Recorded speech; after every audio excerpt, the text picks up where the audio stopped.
Herman Lofton says the last time he talked to his son Xavier, they had an in-depth conversation that lasted 4 hours. Just talking about different things, the real estate, his daughter's birthday, his job. A day later, Xavier Lofton, age 29, was one of 3 people killed in a shooting and crash in Austin.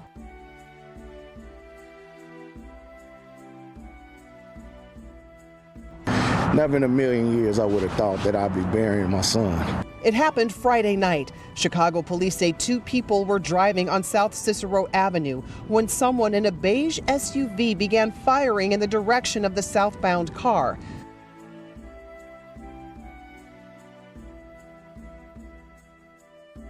Lofton was struck multiple times and later died at a hospital. A 29-year-old woman in that car was also struck and is in critical condition. Police say a 37-year-old man in another car was also fatally shot and then hit and killed a 50-year-old pedestrian. Lofton's father says he cannot understand why this happened. He was just too good of a kid. I mean, he stayed busy, he was very well-mannered, respectable for everybody, you know what I'm saying? Not gang related, he's not into the streets. Lofton says Xavier was a doting father to his 7-year-old daughter and kept busy working at the post office and in real estate. He also got into acting at the encouragement of his friend Celeste Burton, who made a film about gun violence called When Does It Stop?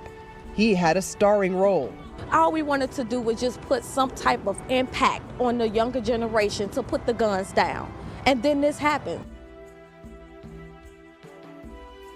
They're not locking up 7-year-olds. I was in Chicago 3-4 weeks ago, and we saw these little kids on bikes with masks on the side of their head, like 5 or 6 of them. And the driver said, yeah, they're little yummies. I said, who? He said, little yummies. Google Lil Yummy. Lil Yummy was an 11-year-old murderer. And you look at his picture, you'll see the headshot of him, he's like this. And he got murdered at 11 by a 14-year-old who's doing life now, a 16-year-old. You blame the system? Where was his father? It starts in the house. It starts in the home. And yeah, well, my father got locked up. Well, where was his father?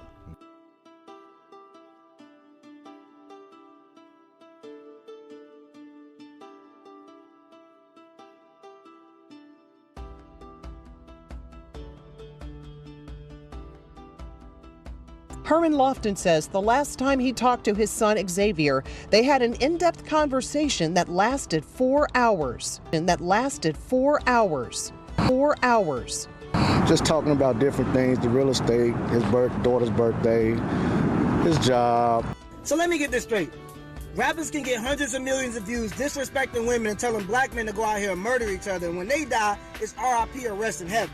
Kevin Samuels comes along and tells black men that we can compete too. We just got to be willing to collaborate and do it as a unit, and tells black women to not have children out of wedlock. And people on Twitter are cheering because he passed away. And this is what I'm talking about. We have horrible qualities that we like in our culture. If a man starts getting too well spoken, now he speak white. And these are the same people that are hashtag protect black women. Well, how you gonna protect black women if nobody's willing to accept criticism and we worship the men that are part of the problem in our culture? And I know that this is a minority of people. I'm not saying that this is a majority. This is a small minority of the loudest people in the room, but these people are representing us on the national stage. We got Cardi B talking to the President of the United States on black people's behalf. That's our best representation? Like, let's just be completely honest, bro. We worship the wrong qualities in human beings in our culture. 63% of youth suicides are from single mother homes. 90% of homelessness and runaway children are from single mother homes. You can't put that on the mother. 85% of children who show behavioral disorders are from single mother homes. 80% of rapists with anger problems are from single mother homes. 71% of high school dropouts are from single mother homes. 70% of youths in operated institutions are from single mother homes. 80% of all the youths that are in prison are from single mother homes. This shows that boys and girls need both their mother and their father. And I will tell you, as a father, I know from raising my son that he needs both me and his mother in his life. You blame the system? Where was his father? It starts in the house. It starts in the home. And yeah, well, my father got locked up. Well, where was his father? The welfare system and other kinds of governmental programs are doing is paying people to fail. Insofar as they fail, they receive the money Insofar as they succeed, even to a moderate extent, the money is taken away. This is even extended into the school systems, where they will give money to schools with low scores.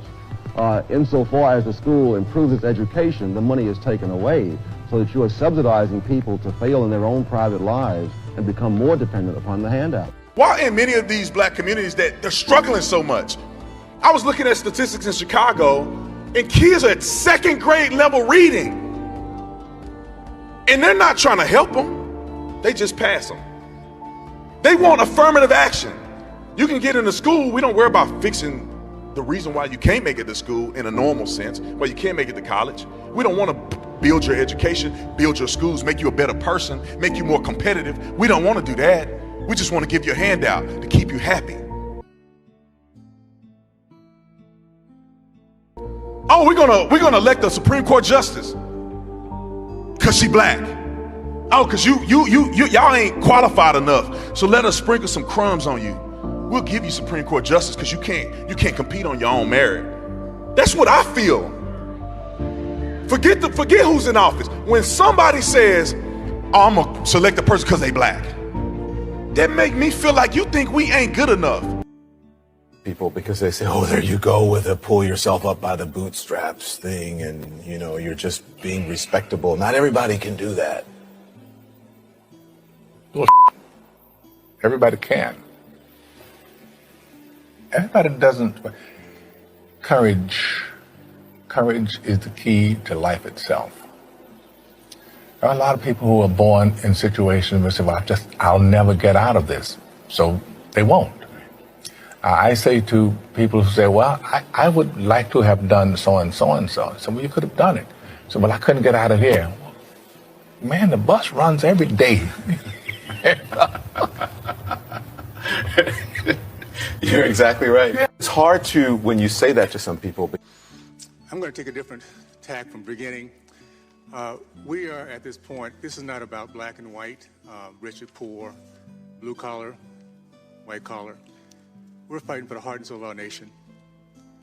And if you don't act a certain way, you're going to get your black card revoked. So there's a lot of pressure to sort of fit into this box. Ultimately, I think the biggest problem is people are putting themselves into boxes instead of looking at the world through a lens of colorblindness. We're seeing everything in identity. We have to drop that and just see everyone as equals, as human beings.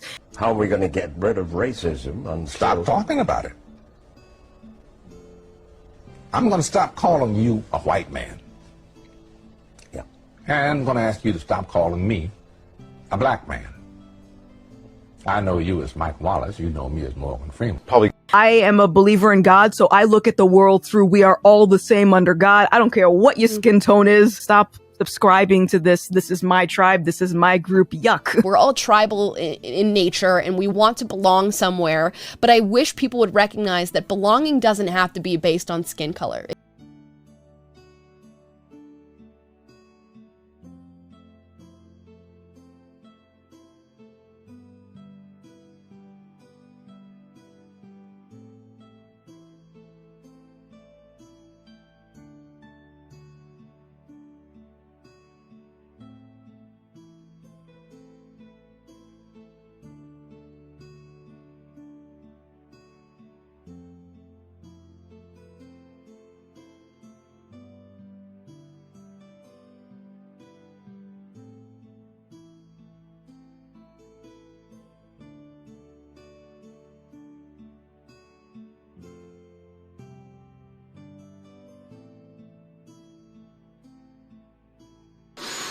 I'm going to take a different tack from beginning. We are at this point, this is not about black and white, rich and poor, blue collar, white collar. We're fighting for the heart and soul of our nation.